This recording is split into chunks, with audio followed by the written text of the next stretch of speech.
हज़रत सैयदना उस्मान बिन अफ़्फ़ान जामिउल क़ुरआन ज़ुन्नूरैन रज़ियल्लाहु तआला अन्हु नबी पाक सल्लल्लाहु तआला अलैहि वसल्लम जा प्यारा सहाबी आहिनि।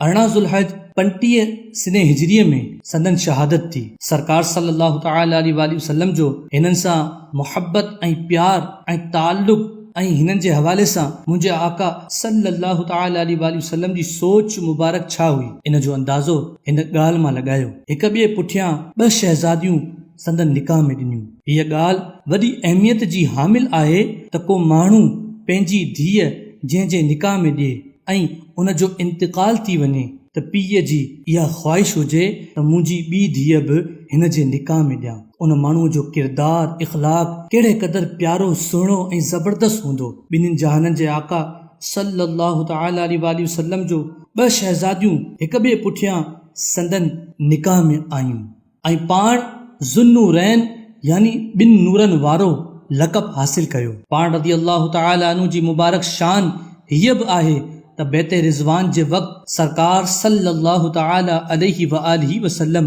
पंहिंजे हथ मुबारक खे सैयदना उस्मान गनी रज़ियल्लाहु तआला अन्हु जो हथ मुबारक फरमायो ऐं फरमायो हीउ हथ मुंहिंजो ऐं हीउ हथ उस्मान जो आहे। पाण रज़ियल्लाहु तआला अन्हु जी हया वॾी मशहूर आहे।